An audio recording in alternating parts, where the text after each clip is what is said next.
mean, and sometimes you go in too high level and you focus on the shiny stuff, right? You've got to do the stuff that's not the exciting thing first, and that is really getting to understand the processes. And that is where you get your results on the back of it, and that consistently works across. I think you can't go wrong with that methodology of taking the time to understand and ask the right questions. Hello and welcome to the show. I'm Johnny Campbell, CEO and co-founder of SocialTalent. And this week on the podcast, we're talking with Gemma Milner about operational excellence in recruiting.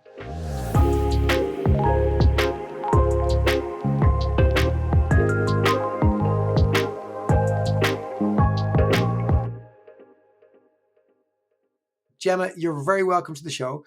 I was hoping maybe you could introduce yourself to our audience, tell us where in the world you are today and why this topic. Yeah, sure. So I'm Gemma Milner. I'm head of talent acquisition at PwC. So I look after all experienced hire, global mobility and contingent labour for the UK for PwC, which is great.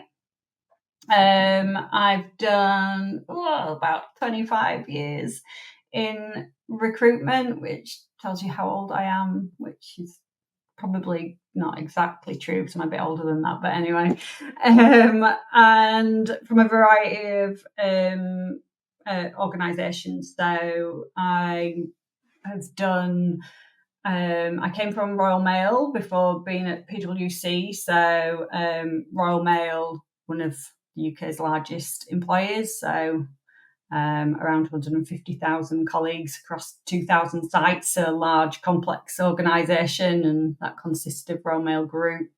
So it was Royal Mail Group, so Royal Mail Parcel Force, Relay, Royal Mail International, and PFS, which is their facilities arm. I was there for 3.5 years, and prior to that, I worked for a third-party supplier called GRI, and I was account director there, and looked after some of the UK's largest organisations. So I looked after Sainsbury's, Wincanton, Argos, and Asda. And prior to that, I was at Asda, which was at the time part of Walmart. So again, large, complex organisation. So retail, 180,000 colleagues. So again, large, complex organisation. And prior to that, I did some financial services. So worked at Direct Line Group, which is insurance. And that was from setup. So they used to be part of Royal Bank of Scotland, and when I joined, they separated and formed their own organisation, which is Direct Line Group, and I was part of that separation and built the team up in Leeds. I am based in Leeds, so I'm still in Leeds today. And prior to that, Skipton Building Society, so again, financial services, and I'll probably stop there because otherwise I'm going to give you my whole CV and everyone will fall asleep. But hopefully that gives you a bit of an indication of the variety of organisations that I've worked in, predominantly in-house recruitment. But as I said, I did do a stint of third-party supply as well, really to gain the breadth of understanding in that space, and found that really helpful, and then moved into Royal Mail from there, as I say. So yeah. And part-time jobs in school, Gemma, do you want to list them off as well? Should we just kind of cover it? What did I do part-time in school? Probably waitressing, and yeah. We could have a whole podcast on what did teenagers do when they were 16, Yeah. and is there a connection to it, and do we remember it? Gemma, I'd love to dig into the topic of operational excellence with you, because it might seem something that everybody focuses on, but in my experience, they don't. Some teams deliberately don't focus on operational excellence. Some teams focus on quality, and they're kind of quality at any cost. So these kind of lofty ideas. Where I've seen operational excellence personally, the most is typically in the RPO type space, where the delivery teams have to practice operational excellence because there's a very tight margin on the contracts that they would sign with their customers, and they're trying to deliver high quality service at a very low cost. And you need operational excellence in there. How would you define operational excellence, and what's the thread that you see or have seen even through the employers you've been with, where to kind of connect why it's been important or why you think it's important? So I'm pretty passionate about operational excellence, and I would say that, for those things that you called out there that, usually organisations focus in on in the TA space around quality and cost. To achieve that, you really need a real clear understanding of the operational delivery of your team and where you can and can't make impacts in those space. And so I think for me, what I've learned through the different organisations that I've worked for and different challenges, from setting up teams to team, strategy changes from the organisation, and so what the team were focused on compared to what they were being asked to move to, or changes in demand planning and what the size and scale of demand is going to look like, and how you flex to be agile against the strategic needs of the organisation. You need a really clear understanding of how your team operate operationally, you know what I mean, how they operate, so that you can focus on the right areas to drive that change to align with the strategy. And so if that's overall, we want to improve the quality. So how do we do that? What parts of our process impact quality? How are we doing with those today? And it's about being curious about your own operation to make sure that you're identifying where those bigger opportunities are to impact around cost, quality, speed. All those things are the big ticket items. But to get there, I think you need the operational excellence. When I think about operational excellence, right, the kind of models that come to mind for me, Gemma, are the likes of, let's say, an Amazon, where to deliver packages to consumers same day or next day at a price that beats out a lot of retail stores, you would need to have operational excellence. You need to have, the right inventory levels. You need to have picking and packing really organized. You need to have a delivery network that's really tight and efficient and streamlined. You can't have waste in that because of cost, but you can't have waste in that because of efficiency, delivery, quality, all those things.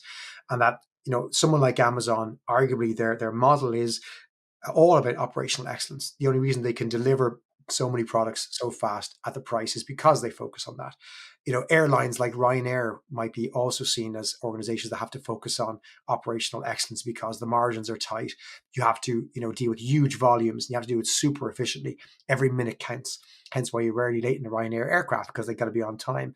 Would those models fit in your head when you think of operational excellence? And, if not, tell me what would, and then, what is the equivalent in recruiting, do you think? I think it's, and yes, I do think it's relevant, and it's all about, you broke down the processes that they're using there within Amazon or Ryanair to really get to where they need to be. So they need to be tight on each of those steps within their process, whether that's packing or, boarding cards or whatever they're doing along the way, and how long that takes and the effort that goes into that is really important. Well, you can apply that to your operation in TA as well, around what does your process look like end to end? Where are you? I mean, I think the first step is, are you able to really clearly see how you're operating today along those processes? And it's not so, let's be straight, it doesn't sound as sexy as we want to increase quality. And they're the big, like I said, the big ticket items, but the steps in the process are so important, of understanding what's working today and what's not, and where it's falling down. Or it might be working, but actually if we tighten the bolts on that, the outcome on the other end is going to be significantly bigger than what we would do if we didn't. So I think that, your first step is understanding what's working today, and are you close enough to your processes and the small steps within there, the experience from that candidate right at the beginning of applying, maybe through the career site or even before that, when we're doing engagement. What does that look like each step of the way until they're starting in our business? And what are the steps within that are, working today and not? And each step should have a measure on there of how effective it is. And that might be time, it might be cost, it might be, return on investment. But all those things are your measures as to go, right, where are our opportunity? So, like I said, the first step is that understanding that what's your playing field look like, see the wood for the trees, and then what are your opportunities? So what are you going to go for that aligns to that business strategy of what we're trying to achieve? So is there then a -1 step though, Gemma, where you look at, again, to use the analogy of Ryanair, they're optimizing for cost. They're clear about it. They're unapologetic. They're saying we optimize for cost. That's our advantage. Do you have to, first of all, when you come into a TA team, because you come into many teams, have to lock into what you're optimizing for? Because I guess what you might do from an operational excellence point of view to optimize for speed might be different if you're optimizing for cost, or if you're optimizing for diversity, or optimizing for something else. And of course, we all want to have a bit of everything, but do you have to kind of know what that is and align that with the strategy of the business first before you start looking at those processes? yeah, absolutely. And so it's what you're trying to achieve, but I think sometimes you won't be able to see the opportunities until you've laid it out and you're really clear about how you're operating today and in the detail of that. You'll know what the business overall strategy is and what they're trying to get to. I'd like to think that you do. And if you don't, you need to find that out. And then when you've done your review of, right, what does this look like end to end? How long does it all take? How much does it all cost? Where is the experience in this? And what does the quality look like? Where are our opportunities? Right. Of those opportunities, how do we prioritize them against what we're trying to achieve, aligned with that business strategy?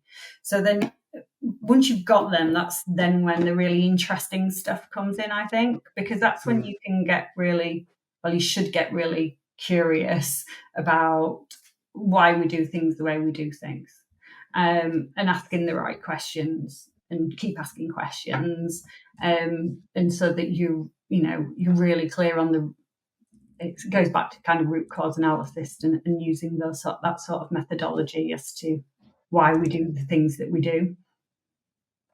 We had Chris Bleakley on the podcast recently. Chris is the VP of TA Spire Healthcare.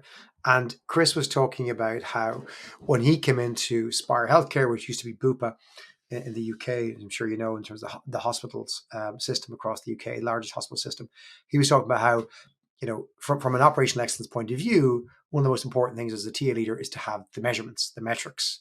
And he said, kind of one of the first things he did in that role, but also has done in previous roles, is to go, do I have the ability to measure, which sometimes you don't have going into a new role. How important is that, and what's your kind of rule of thumb about, the importance you place on capturing the data before you start acting? Oh, I mean, data-led decisions is something that, particularly at PwC, we're very passionate about. But I think in every organisation, to make sure that you're making the right decisions, you're looking at the right things. The data should be telling you the story as to where where you go from there. And so when I talk about asking questions, it's asking questions a lot of the time around the data. So what is it telling us? Why is it telling us that? What's driving that? And usually there's insight behind it that will help with your thinking going forward and what that solution needs to be. And so I don't think I can express the importance of data enough, but it's making sure that you've got reliable data is really important as well. Particularly sorry, go on. Sorry. I was just going to say, within talent acquisition, we've got lots of technology now, some amazing pieces of technology. How they all plug together and the data that then comes out of that is really important, that we can trust it and it's clean. And what I mean by that, again, comes back down to operational excellence and how you use the technology. Because what you put in is obviously what you get out. So if we're using technology properly, consistently across processes, the data that will come out of that will be reliable and help you make the right decisions. So again, takes you back to operational excellence, I think. Do you, when you look at that data for the first time, let's say, Gemma, are you looking to identify the obvious inefficiencies first? And if so, how do you measure that they're inefficient? What's your rule of thumb? How do you know that, let's say, the amount of time it takes for a hiring manager to get back to a candidate is too long or too short or just right? So two parts there. One is just, do you go after that obvious low-hanging fruit of massive inefficiency? And then how do you measure that it's inefficient in the first place? I think it depends on what you're looking at, I guess. The stuff that I would always say, never just take it. If something looks a bit odd, then they're your things that you definitely need to ask the questions about. And that it's like pulling a little string, isn't it? The ones that look a little bit odd, you pull the string and then everything kind of opens up up a bit more.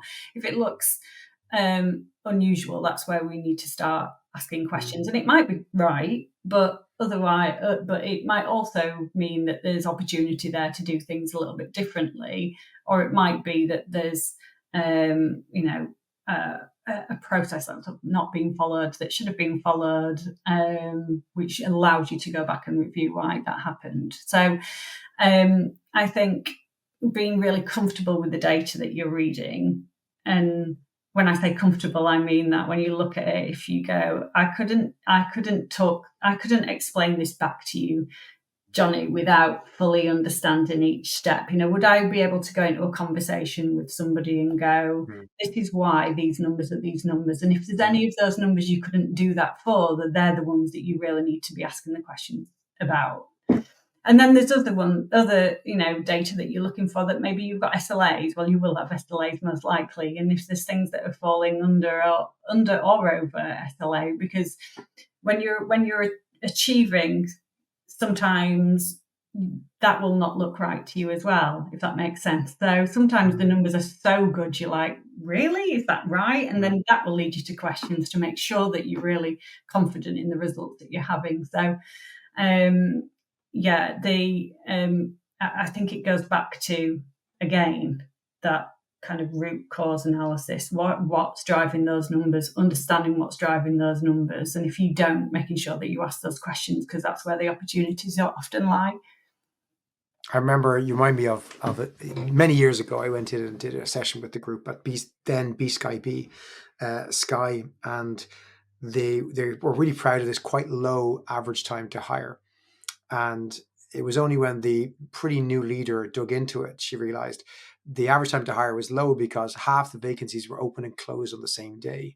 And when they dug into that, it was a behavioral issue where they'd been recruiting the whole time, and only when they needed to make an offer did the recruiters open a rec, make the offer, close the rec.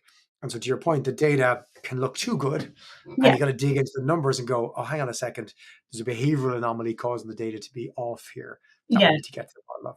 Absolutely. And that's a really great example where there might be a risk to the business that as a TA team we need to jump on. And so if we're seeing that, in that example where you've got an amazingly low time to offer, you dig into it and find that recs have been opened only for a few days and then closed down. And it's because a hiring manager has tried to be really proactive, gone out, interviewed someone, got them ready to offer, and then presented them as a new candidate that they now need the TA team to process. And if someone's picked that up and processed that, then there's obviously a risk, because we want to make sure that we're being fair and consistent in the way that we approach our recruitment, and that we're going out to market in the right way, and all that stuff. So, identifying risks to the business in that through the data is obviously really important. And you're only going to get to that if your data is telling you the true story, which is why we, spend so much time making sure that we're making data-led decisions. So if we kind of anchor everything on data, making sure, to your point, you can tell the data stories, you're comfortable with the data stories. You mentioned at the start, you've worked in lots of different sectors, several different employers. Are there any patterns you would suggest you've seen over your career that you might be able to share with other leaders on the podcast to go, do you know what? There's a couple of obvious areas where you're probably going to find something, or is it always different? I think it depends on what you're trying to achieve. I think that when I look back in my career, the bit that is consistent that gets results is getting close to it before you can go. I mean, and sometimes you go in too high level, and you focus on the shiny stuff, right? You've got to do the stuff that's not the exciting thing first, and that is really getting to understand the processes. And that is where you get your results on the back of it, and that consistently works across. I think you can't go wrong with that methodology of taking the time to understand and ask the right questions.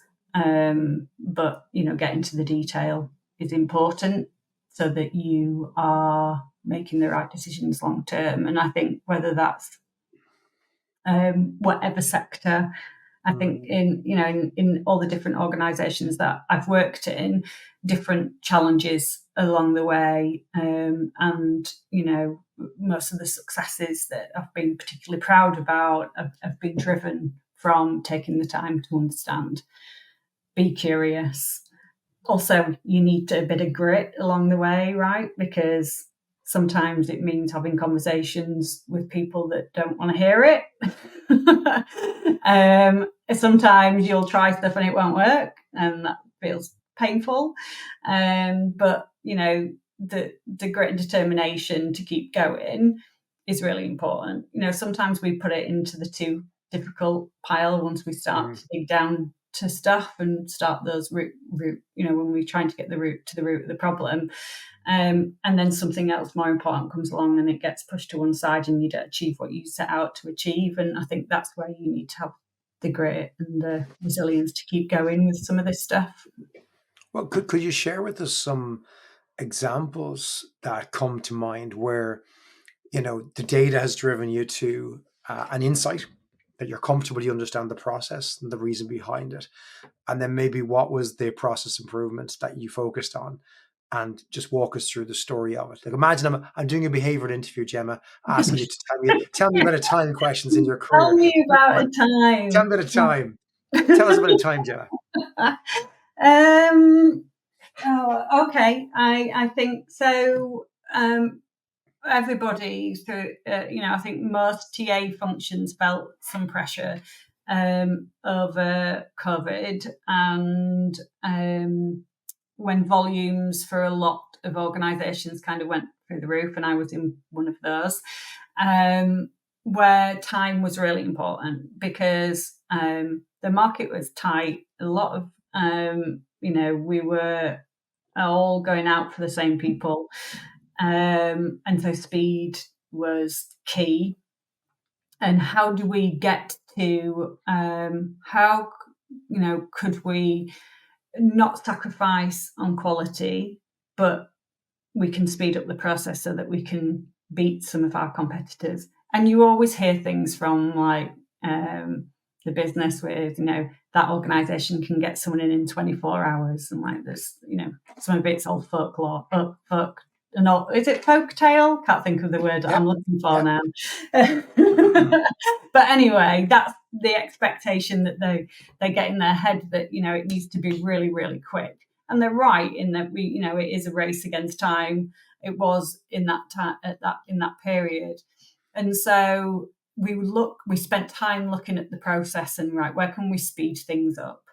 But to do that without impacting quality, we looked at things like our assessment processes and the steps within there, and how are we identifying skill and the impact of time it's taken to do each. And what we found that what we could do is remove some parts of the process that weren't really having. So people were going through it and the same amount of people were going to the next step. So, it's not drilling down, it's not really finding us the quality that we need it to. And if we removed that would save us X amount of days, and we'd still have the majority of what we started with from a talent perspective. And so we did that, and we removed parts of the process. but enhanced the interaction and the time spent that we had with candidates to make up that time. I don't know if this is making much sense, but but so being able to look at the data to understand what steps in the process must we keep, and what steps in the process can we remove without impacting candidate experience and the quality of the hire at the back end. And we massively reduced our time to offer in doing that significantly. I love that. It seems obvious, but not a lot of people maybe do it. If you're cutting half the candidates at a stage, it's probably a valuable stage because there's value there. But if 2% of candidates get cut at that stage, then what's the value in all the effort, time for the candidate to go through the stage, and maybe whatever your organization is putting into that to try and do that as well. That's actually a great example. When you think about operational excellence, it's hard to have a podcast with anybody these days that talking about AI, Gemma. Do you think that generative AI offers a new framing for operational excellence in recruiting? And maybe it's, because my experience has largely been that people have great examples of operational improvements through AI in the hourly space, but less so in the corporate hiring space. Haven't really seen as much of that. Or what's your thinking, and what are you seeing in the market at the moment, Gemma, around that? I think there's massive opportunity for AI. I think I'm definitely on the side of the fence with, AI. AI plays a massive part, but will still be, led by humans. So AI powered, human led is the approach, and I think that absolutely has opportunities within professional services. And I think that it's important to have the baseline right first. So where does operational excellence fit in? Well, you should be really confident that you've got the right processes in place to then go, right, now the next step is, and I would say this about any technology, let's understand what we're trying to achieve end to end. Right, how can we enhance that now using AI, using better technology to support the process along the way? So I think that we'll see some really interesting stuff, I think, over the next sort of 12, 18 months in that space. But yeah, I mean, if you think about automation within the process, but you need to understand where you would have the most impact in there. That takes you back to understanding each step. Where would it have most value? Where do we want human intervention? Where do we not need human intervention? And where would and where would the risk lie? And making sure that you're taking that measured approach. But I think that it's definitely got a lot of opportunity, but you need the operational excellence first. It's not going to do that for you. It will enhance it, but you need to have a good grounding to understand what you're trying to achieve in the first place. Yeah, we did. I was at an event recently where we had a sales leader from Amazon, senior sales leader, and we were trying to understand what are different industries doing to try and drive operational excellence. And she shared some of the technologies they're using that are powered by AI in the sales teams, are all around trying to, increase the time spent on the phone with customers, which I would equate to, let's say, candidates or hiring managers, in our world, and take away all the admin in terms of researching, prospecting, having the information to hand that enhances the human-to-human interactions. And takes away the admin that otherwise is going to take the hours. So I think largely, certainly in corporate hiring, I think that's the example I give. There was a great story I heard from the team at Compass Group, which you're probably familiar with from your prior careers, a competitor of Sodexo, of huge amount of hourly hiring, blue collar hiring, and they completely automated the recruiting process. Took 300 recruiters out of their recruiting organization through this. And the story is fascinating, but then when we asked about corporate hiring, none of that. So they haven't touched corporate hiring. There has been no benefit yet. And it's, again, I think to your point, there are different models for different types of hiring. PwC obviously is professional hiring, arguably the highest level, qualified individuals, and average salary much larger, and a different experience expectation. So I imagine we'll see different levels of service and professional services, which I would equate to, let's say, a Michelin star restaurant. Like, you don't want to automate the waiter part of a Michelin Yeah. star restaurant. It's part of the Yeah. experience, but maybe in McDonald's, we're happy to automate the waiter. I'm using air quotes now, part of the experience to a kiosk. But in both instances, we're both happy to automate the payment, Yeah. because so where's the equivalent of paying the bill in corporate hiring, where we go, do you know what? That doesn't need a high touch experience. That doesn't need throwing bodies at it. We can make that experience faster for the candidate, and it saves us in operational excellence. Is that the holy grail of Gemma? Is where operational excellence leads to savings for a recruiting team and also leads to a better experience for candidates? Is that the 100%. ultimate goal? 100%. I think utopia is you end up with a cost efficient, high quality model that's bringing in the excellent engaged talent aligned with your values as an organization, driven by that operational excellence in the core of what you're doing. But I think the AI piece, I think, will continue to evolve, and I'm sure we've only just started scratching the surface. I think things are evolving at a speed that none of us have seen before. But you're absolutely right. From a candidate experience, that human interaction will still be very important. And there'll be some, I've seen some amazing technology out there around where, AI is engaging with candidates at lots of different levels. And I think there's some transactional conversation that you might be comfortable with still having with AI when you're just trying to get to facts quickly. But from real engagement and really understanding what it feels like to work at an organisation, there's nothing beats speaking to someone and really understanding their experiences and feeling their the culture of the 100%. organisation. And I'd argue that the tech is the easy part. The behavioral change of the humans is harder. So maybe to a last question, if you don't mind, Gemma, when you're identifying with the data what the opportunities are for operational excellence and what the plan would be, what are your top tips around getting the team behind that, actually driving the human change required to deliver on the plan of operational excellence? What would be your top tips or learnings around the people part there?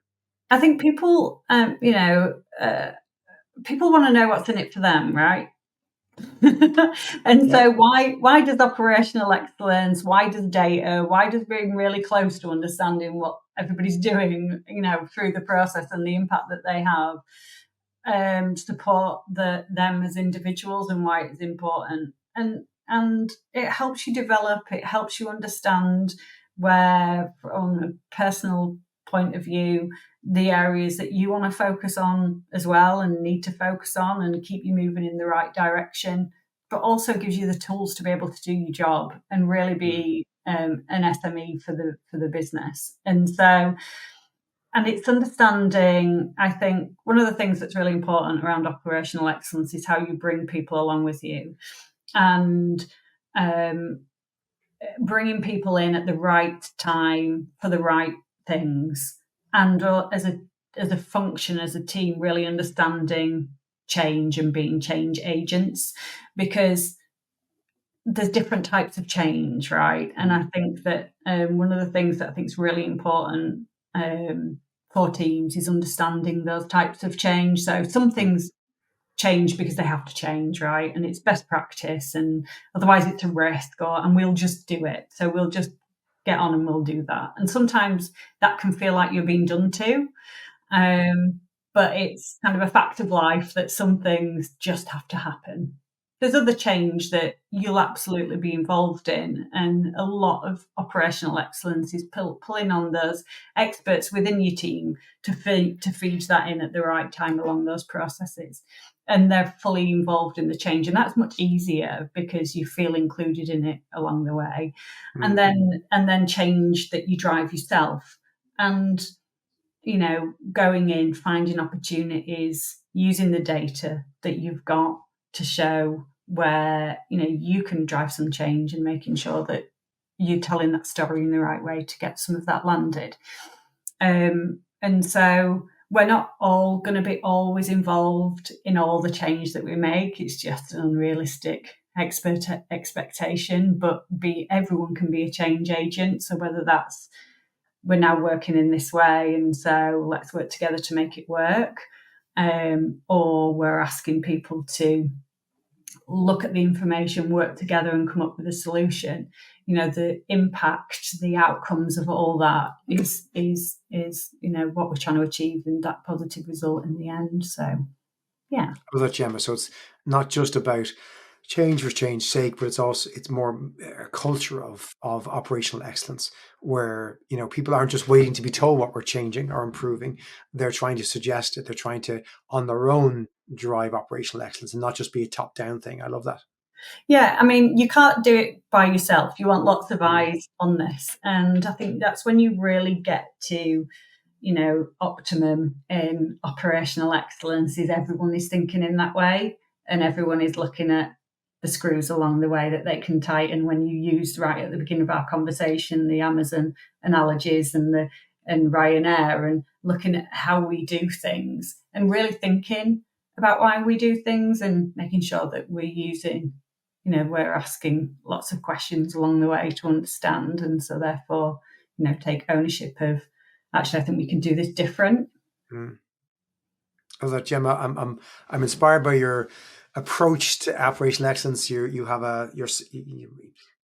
I'm sold. It's very much how I like to think in terms of how do we improve each little process along the way to drive those incremental gains, those marginal gains, and improve the overall process to win-win.